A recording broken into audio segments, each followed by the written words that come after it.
नमस्कार, मैं आकांक्षा सक्सेना। आशा करती हूँ आप लोग बहुत अच्छे होंगे। तो आज की जीके की क्लास में हम लोग डिस्कस करने वाले हैं पॉलिटिकल मैप ऑफ इंडिया। तो उस दिन हमने बात की थी कि अर्थ का ओरिएंटेशन कैसा है, कितने कॉन्टिनेंट्स हैं, उनकी पोजीशन क्या है और हमारी पोजीशन क्या है as in terms of our own country. Okay, तो इंडिया एशिया का पार्ट है। डायरेक्शन की बात करें तो ये साउथ एशियन कंट्री में पड़ता है और इंडिया एक पेनिनसुला है।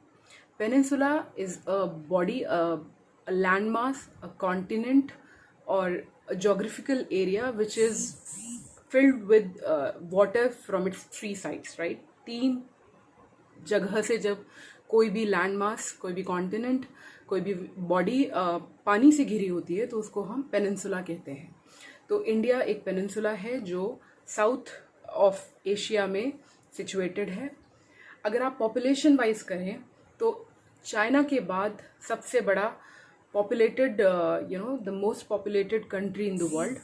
अगर आप जोग्राफिकल एरिया वाइज बोलें कि साइज मतलब जिसका जोग्राफिकल एरिया बड़ा है तो ये पूरे विश्व में 7वें नंबर पे आता है। अगर आप बात करें इसके पॉलिटिकल और एडमिनिस्ट्रेटिव बॉडी की किस तरीके का राज्य है तो हम इंडिया, जिसको हम भारत कहते हैं, वो रिपब्लिक है, राइट? एक यूनियन है, यूनियन ऑफ स्टेट्स है। और जब आप बात करें कि कितने स्टेट्स हैं तो हमारे पास टोटल 28 स्टेट्स और 8 यूनियन टेरिटरीज़ हैं। पिछले साल तक ये 29 स्टेट्स है और 7 यूनियन टेरिटरीज थी, लेकिन जम्मू एंड कश्मीर का राज्य का दर्जे को ख़त्म करके उसको यूनियन टेरिटरीज में डाल दिया गया तो 29 से 28 स्टेट्स हो गए और 7 यूनियन टेरिटरीज जो थी वो 8 हो गई, राइट? तो बहुत मोटी मोटी बात है ये। अब इंडिया के अगर हम पूरे 4 कोने की पकड़ने की बात कहें तो north, south, east, west, right? और हम बात कर रहे हैं बार बार कि एक पेनिनसुला है जो 3 तरह से पानी से घिरा हुआ है, 3 तरफ से, राइट? तो सबसे पहले साउथ से शुरू करते हैं और इसकी नेबरिंग कंट्रीज और नेबरिंग सिचुएटेड एरियाज़ को रिकॉग्नाइज करने की कोशिश करते हैं। तो साउथ में आप जाएंगे तो केवल एक कंट्री है जो उसकी नेबरिंग कंट्री के फॉर्म में आती है, विच इज़ श्रीलंका, राइट? और उसके नीचे है इंडियन ओशन। अब इसके वेस्ट में आते हैं। वेस्ट में हमारे पास है अरेबियन सी। अरेबियन सी के ऊपर आप जाएंगे तो जहाँ से आप जिसको नॉर्थ और वेस्ट के जो बीच का पोर्शन है which is called north west, right? यहाँ पर पाकिस्तान, अफ़गानिस्तान, तजाकिस्तान, ये 3 कंट्रीज़ आती हैं जो इसको नॉर्थ वेस्ट पे एक नेबरिंग कंट्री को स्ट्रक्चर देती हैं। तो हमारे नॉर्थ वेस्ट में देयर 3 कंट्रीज़ कॉल्ड पैट, that is Pakistan, Afghanistan, Tajikistan. I hope that is clear. अब नॉर्थ में आते हैं तो नॉर्थ में हमारे पास हमारी 2 स्टेट के बीच में छोटा सा नेपाल है, नेपाल के ऊपर चाइना है और फिर हमारे 2 स्टेट्स के बीच में भूटान है। तो हम इसको एनसीबी भी कह सकते हैं, that is Nepal, China, Bhutan. फिर जो हमारा बंगाल है, वेस्ट बंगाल है और जो हमारा नॉर्थ ईस्ट है उसके बीच में छोटा सा बांग्लादेश है। बांग्लादेश पहले इंडिया का ही पार्ट था, जैसे पाकिस्तान इंडिया का पार्ट था, लेकिन जब सेपरेशन हुआ तो ये पाकिस्तान के पास चला गया तो ईस्ट पाकिस्तान कहलाया, लेकिन उसके बाद ये उनके पास भी नहीं रहा और ये इसने एक स्वतंत्र देश का टाइटल लिया which is called Bangladesh, right? तो हमारे वेस्ट बंगाल और नॉर्थ ईस्ट के बीच में बांग्लादेश और बांग्लादेश के तुरंत नीचे म्यांमार, जिसको हम पहले बर्मा कहते थे। तो ये पूरी सिचुएशन है। फिर से एक बार ब्रीफ कर देती हूँ। नॉर्थ वेस्ट से चालू करें तो नॉर्थ वेस्ट में हमारे पास पैट है, that is Pakistan, Afghanistan, Tajikistan. हम नॉर्थ की बात करें तो हमारे पास नेपाल, एनसीबी, नेपाल, चाइना, भूटान। और नॉर्थ ईस्ट के नीचे थोड़ा सा बात करें तो बांग्लादेश, म्यांमार। और अगर हम 3 साइड जो पेनिनसुला की बार बार बात कर रहे हैं उसमें वेस्ट में हमारे पास अरेबियन सी है, ईस्ट में हमारे पास बे ऑफ बंगाल है बिल्कुल बांग्लादेश के नीचे, और साउथ में बात करें तो हमारे पास केवल एक कंट्री है जो हमारी नेबरिंग कंट्री है, दैट इज़ कॉल्ड श्रीलंका, और उसके नीचे है इंडियन ओशन। तो ये हमारा जोग्राफिकल ओरिएंटेशन है in terms of the neighbouring countries of our country. अब अगर इंडिया को एडमिनिस्ट्रेशन के पॉइंट ऑफ व्यू से, जैसे मैंने बताया, हमारे पास 28 राज्य हैं और 7 यूनियन टेरिटरीज हैं जिनको सीधे सेंटर एडमिनिस्ट्रेशन करता है जिनका, राइट? तो ईज ऑफ एडमिनिस्ट्रेशन के लिए, इफेक्टिव और एफिशिएंट एडमिनिस्ट्रेशन के लिए, जिसको हम पॉलिटिकल मैप ऑफ इंडिया कहते हैं, इंडिया को 28 राज्यों में बांटा गया है और इसको और एफिशिएंट बनाने के लिए इंडिया को 6 जोन्स में बांटा गया है, 6 भागों में बांटा गया है, just to have a proper railway system, road transport, airway system, right.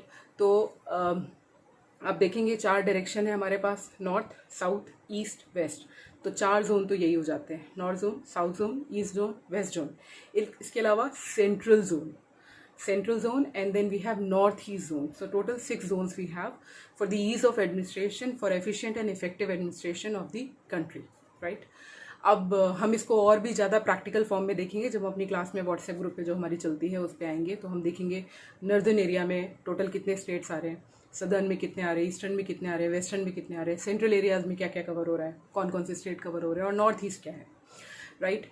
तो इतने ओरिएंटेशन के बाद अब बात करते हैं 28 स्टेट्स हैं हमारे पास। एक हल्का सा छोटा सा क्लैरिफिकेशन ले लेते हैं कि इसका मतलब क्या है, यूनियन टेरिटरीज और स्टेट के बीच में अंतर क्या है।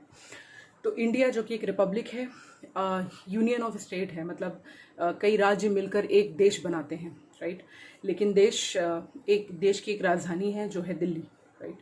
तो जो यूनियन टेरिटरीज हैं उनका पूरा प्रशासन, उनका पूरा एडमिनिस्ट्रेशन सीधे राजधानी के द्वारा किया जाता है।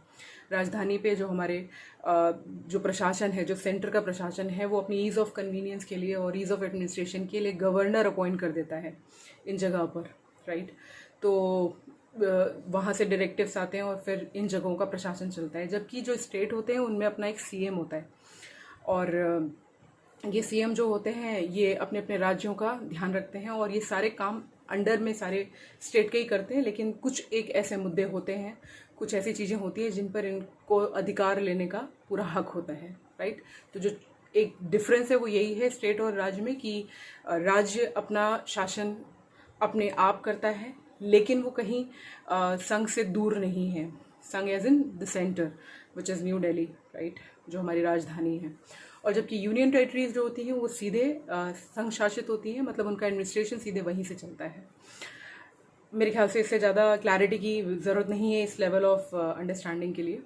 अब हम नॉर्थ ईस्ट की बात करते हैं। नॉर्थ ईस्ट की बात इसलिए करते हैं क्योंकि जो हमारे 28 राज्य हैं उनमें से 8 राज्य नॉर्थ ईस्ट से ही आते हैं। और ये बहुत दुर्भाग्य की बात है कि नॉर्थ ईस्ट के कई लोग ऐसे होते हैं जिनको इस बात का कन्फ्यूज़न रहता है कि हम इंडिया का पार्ट हैं भी या नहीं है। उसका रीज़न ये है, अगर आप इंडिया का मैप देखेंगे तो आप पाएंगे कि एक बहुत छोटे चिकन नेक से पूरा नॉर्थ ईस्ट इंडिया से जुड़ा हुआ है, राइट। तो आप देखेंगे वेस्ट बंगाल के बाद एक छोटा सा नेक है और उसके बाद ये 7-8 स्टेट हैं नॉर्थ ईस्ट के जो इंडिया का ही पार्ट हैं। तो जैसे मैं आपको पहले ही बताया कि पहले बांग्लादेश हमारा ही हुआ करता था, लेकिन फिर वो पाकिस्तान के साथ गया और फिर पाकिस्तान से अलग होकर फिर एक अलग राज्य बन गया, एक अलग कंट्री बन गया, राइट। तो हमने जो 28 राज्य हैं, 28 राज्यों में 8 राज्य नॉर्थ ईस्ट को फॉर्म करते हैं, बाकी के 20 राज्यों में पूरा भारत बटा हुआ है। तो टोटल हमारे पास 28 राज्य इस तरीके से हैं। अब इन 28 में भी सिक्किम को अगर हम हटा दें, इसलिए हटा दें क्योंकि ये आप देखेंगे, अगर मैप पे जब आप जाएंगे तो आप देखेंगे जो वेस्ट बंगाल है, वेस्ट बंगाल से थोड़ा सा ये जुड़ता हुआ, या हम बोलेंगे कि वेस्ट बंगाल हल्का सा इसको बाकी के 7 राज्यों से अलग करता है।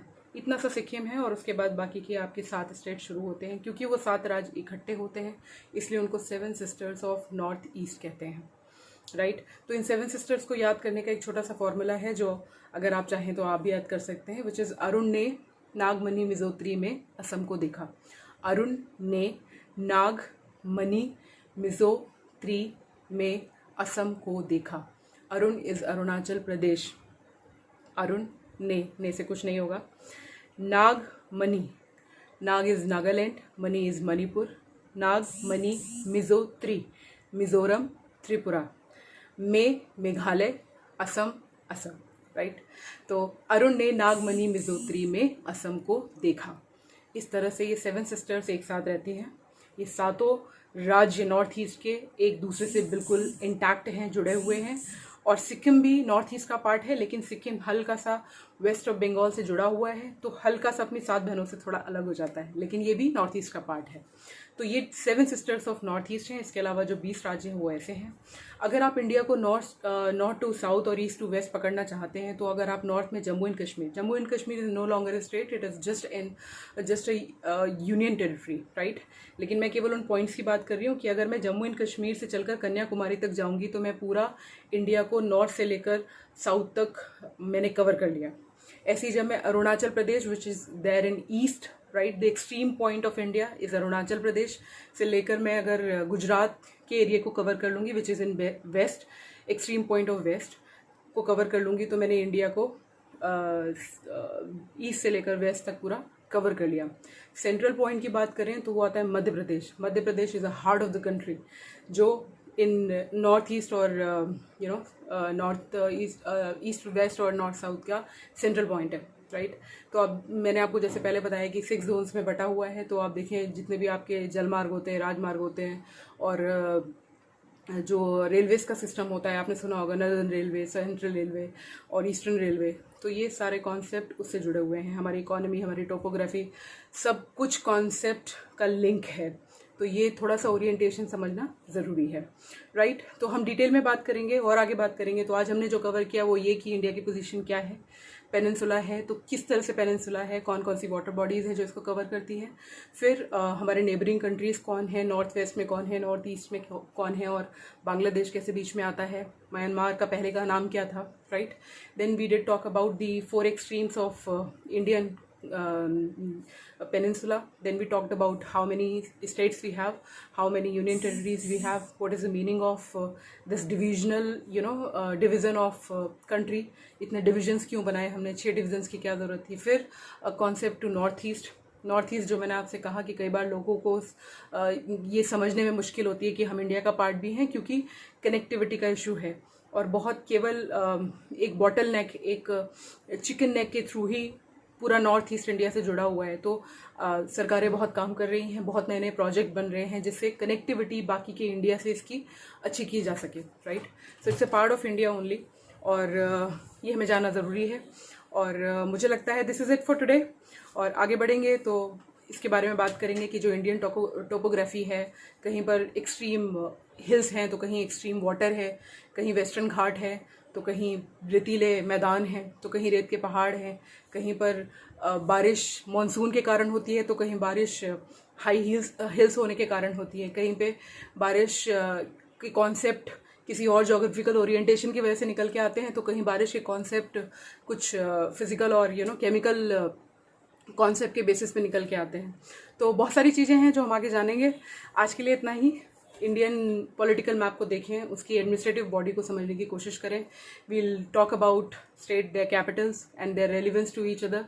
कौन सा पार्ट इंडिया के लिए किस पॉइंट ऑफ व्यू से इकोनॉमिकली हमारी इकोनॉमी को स्ट्रॉन्ग बनाता है, कौन सी चीज़ें हैं जहाँ पर हमें ट्रांसपोर्ट डेवलप करने की ज़रूरत है, and lot many more things, right. So many concepts on the way. This is it for today. I hope this will help you. तो वो हर व्यक्ति जो हमारी जीके या इंग्लिश क्लास से जुड़ा हुआ है, अगर आपको मेरे द्वारा बनाया हुआ कंटेंट अच्छा लगता है, आपको लगता है ये आपके नॉलेज एनहांसमेंट में कोई भी कंट्रीब्यूशन दे सकता है, I would request you please do like the channel, do subscribe the channel and do share it as much as you can. Thank you so very much. Stay home, stay happy, stay calm. Take care. Bye-bye.